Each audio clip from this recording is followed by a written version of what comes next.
Hello watch friends, Louis from the HTD here. A few days ago I made my annual State of the Collection video for 2024, so it's only right that I talk about my watch collecting goals for next year.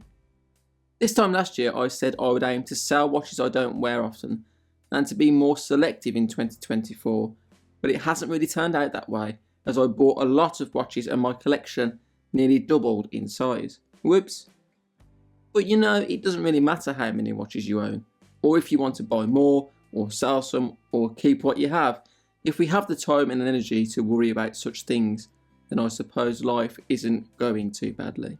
I do enjoy the thrill of the chase as much as owning and wearing watches, so let's take a look at some of the watches I would love to add to this collection in 2025. I've picked 5 watches for brevity, but honestly I could spend all day talking about all of the cool watches I have seen and would love to own.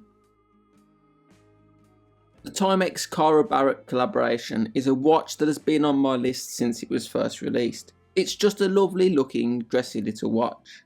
The 36mm case with the gorgeous light blue dial and Breguet numerals, nice.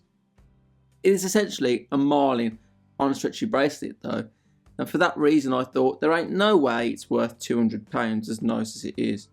But it's completely sold out now, and there's been no indication it will be coming back into stock.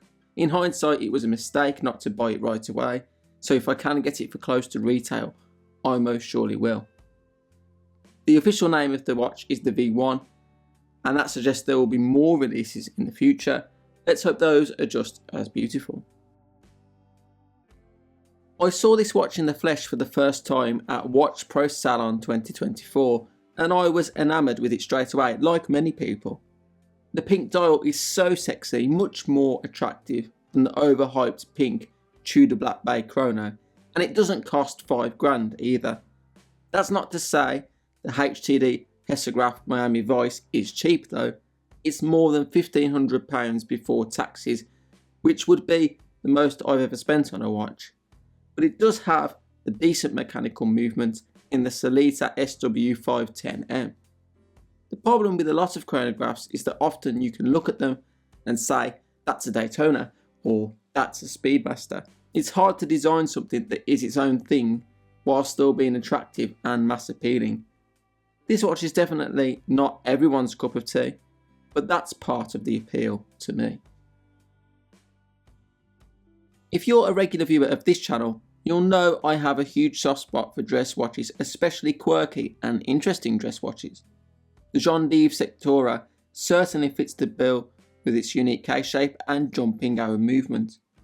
There really isn't much quite like this on the market, at least in terms of aesthetics, to my knowledge anyway. A good one costs a few £100s, and that makes me hesitant because if it has a shot quartz movement, it will be an expensive mistake as it can't be easily replaced. It's also a gold plated watch, which makes it slightly harder to find in good condition. But it's such a unique looking watch, it's a no-brainer to add to the collection if I can find the right one. The Tissot Heritage Navigator World Time Z197 is another watch that has been on my wish list for years.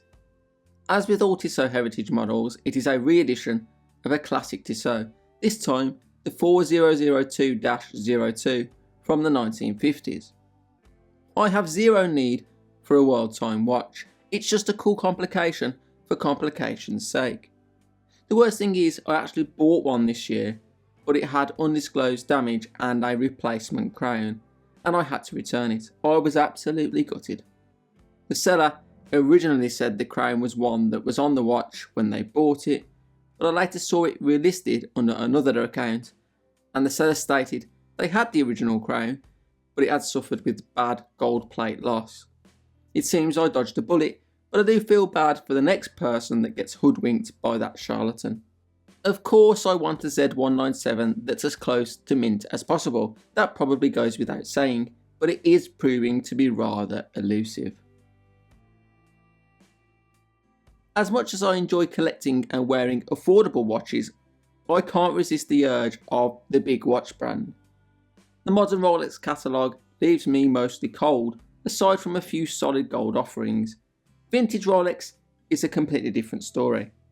There are probably dozens of vintage models I would happily purchase if I had the means, and this Rolex Air King 14010 from the 90s and early 2000s is one such watch, and forgive me because I have talked about this watch many times before.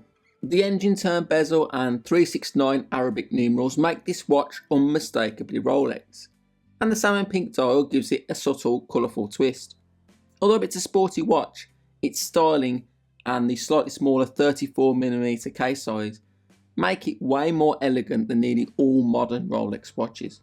The only trouble is, you'll pay $4,000 for a top-notch example, and I feel like I can have a lot more fun buying multiple watches for that sort of money.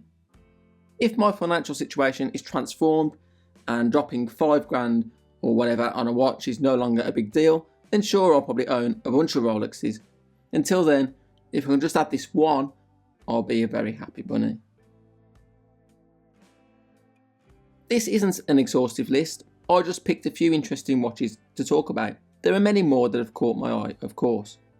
I will pretty much buy anything and everything that is different and unusual, regardless of the brand or price tag, as long as the deal is right. If nothing else, I hope this provides you with some inspiration, or you learnt about some watches you didn't know about. Let me know what you think in the comments down below. What are your plans for the new year? That's all I've got time for today. Thank you for watching, and I'll see you again next time.